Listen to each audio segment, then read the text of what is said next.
Dimensions in Tagalog. Sa Tagalog, ang salitang dimension ay maaaring isalin bilang dimensyon. Narito ang ilang halimbawa ng paggamit ng salitang dimension sa Tagalog. Mga halimbawa ng dimensyon sa Tagalog. Number 1, dimensyon ng kalawakan, spatial dimension. Number 2, dimensyon ng oras, time dimension. Number 3, dimensyon ng pag-iisip, cognitive dimension. Number 4, dimensyon ng emotion, emotional dimension.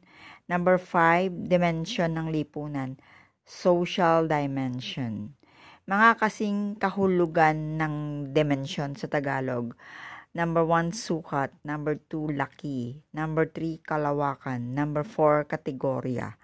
Number 5, aspeto. Mga halimbawa ng pangungusap na gumagamit ng salitang dimensyon. Number 1, ang dimensyon ng kalawakan ay mahalaga sa pag-unawa sa mga konsepto sa pisika. Number 2, ang dimensyon ng oras ay isang mahalagang aspeto sa pag-aaral ng kasaysayan.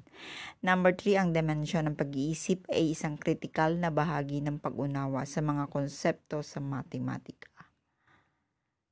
Okay, in English, what are different dimensions? In various fields, dimensions refer to the fundamental characteristics or features that define and describe a particular concept, object, or space. Here are different types of dimensions across various disciplines. Scientific dimensions. Number 1, spatial dimensions.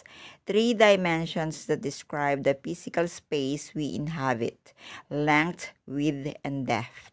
Number 2, time dimension, the 4th dimension which describes the progression of events.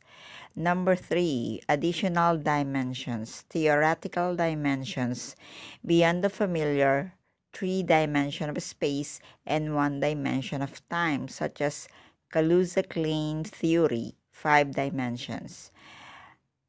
String theory, then 10 dimensions. Fractal theory, non-integer dimensions.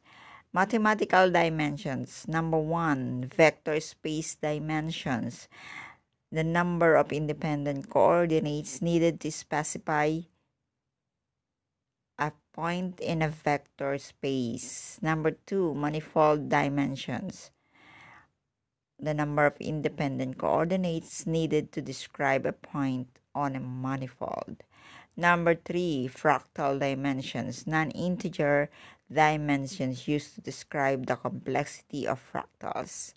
Philosophical dimensions. Number 1, ontological dimensions, the fundamental categories of existence such as space, time, and causality.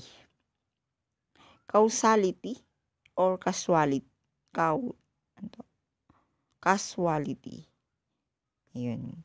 Number 2, epistemological dimensions, the way of knowing and understanding reality, such as perception, reason, and intuition.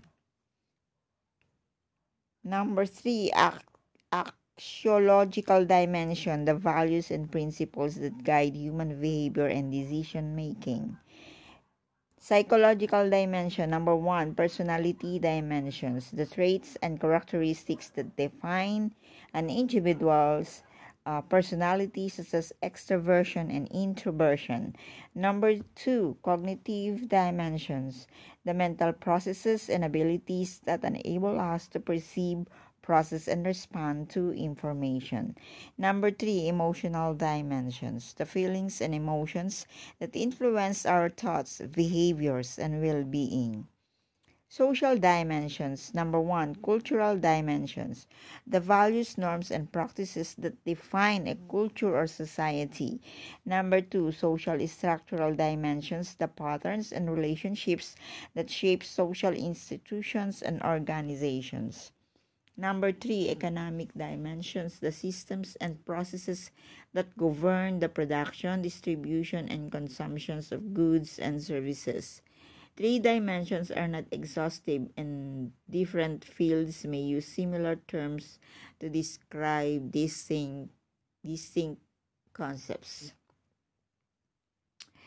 So, ano naman yung third dimensions, fourth dimension, and fifth dimensions?